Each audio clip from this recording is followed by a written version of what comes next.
یەکێ لەو ڕێچکانەی خەباتی کورد لە باکوور گرتویانەتە بەر ئەو ڕێگا دیموکراتیەیەکێ لە ڕێگە هەرە باشەکانە لە هەمان کاتە شان بەشانی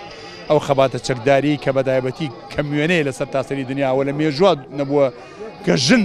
بەو شێوەیە دەستی داواتە خەباتی چەکداری و لە بەرامبەریشانە ژن لەو لاوەمانی گرتووە و پێم وایە یەکدوانێکیان لێ شەهید بووە تا ئێستاکێ بێگومان بە ئەگەر ئەوە بۆ مرۆڤ ئەکرێ ئەو ئەگەر دەسەڵاتدارانی تورکیا ئەوەندە زەڕەیەک مرۆڤایەتیان تیا بێ پێویستە بەدەنگ داخوازێکی ئەومان گرانەوە بڕۆن بەڵام ئەوەی منەی بینم زۆر بەداخەوتە ئەو لەحزەی ئۆردۆگان لەسەر حکوم بێ تەسەور ناکەم ئەوەندە بیری نەتەوە پەرستی و ڕەگەز پەرستیتایە من تەسەور ناکەم ئۆردۆگان بەڵام داخوازیەکانە بەڵام واش تەسەورەکەم چێروی ئەردۆخان سەر و خوارە و ئومێ دەکەم ئەو سەر و خوار بوونێت تا کۆتایی بێت و خەڵکێکی دیموکرات خواست مەدەنی خواست ئەوانەی کەم باوەڕێن بە مافی مرۆڤ هەیە ئەوانە جڵەی حکم لە کورتیا بگرێت بۆی بتوانن هەم بەڕێز عەبدوڵڵا جەران ببینرێ و لە زیندانیش ئازاد بکرێ و هەروە سەلاح الدین دەمیرتاشیش و هەروە ئەومان گرتوانەش کەمانیان کردووە و زۆربەی ئەوانەشی بەستەم لە سەرۆک شارۆانیەکان ئەندام پەرلەمانەکانی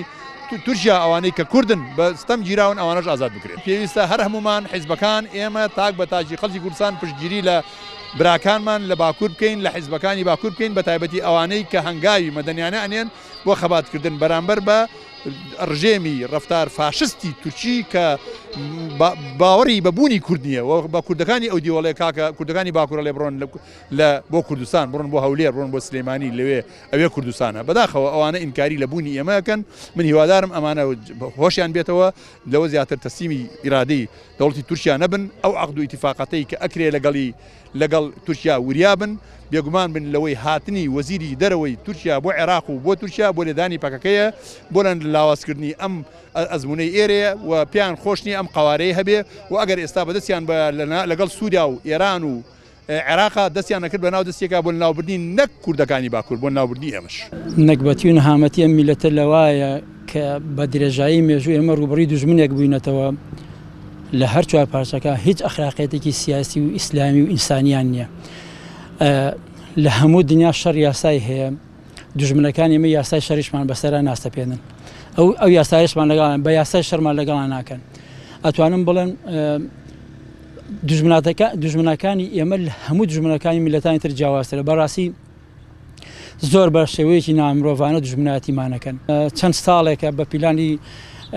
ئیقلیمی و نێودەوڵەتی تورک بەسیترین ماف بە میلەتە ڕەوا نابینن ئەگەر بتوانین ئێمە مانگرتنێک بۆ گۆشەگیرکردن بۆ لابردنی گۆشتەگیرکردن عەبدوڵڵا ئۆجلان سەرەکەی بە شێوەتی زۆر نامرۆڤانە ڕوبەڕوومانە بنەوە بێگومان لاوازی ئەدای سیاسیانە و مەسلحەت و فشاری ئیقلیمیەکان هەرێکە هەر حیزب بە لە ترسی پێگەی خۆی عنی ناوێرێ مووقفێ دەڕێک ناخۆیان لە ناو ئەو حیزبانە ئینسانی شۆڕژگێر و چاک و دڵسۆزمان هەیە بەڵام لەبەر استراتیژی خطابی سیاسی حیزبەکە ناوێرێ جوکەیەکی لەوە بێت بەسیترین ئستنکار بکە ئەم دوژمنانەی ئێمە ئیمانسزە لەبێت دیستزبی لەگەڵیانە ئەگەنا بە ئەم شێوازە پێم وانێ بتوانین ئیسمان بۆ بکەن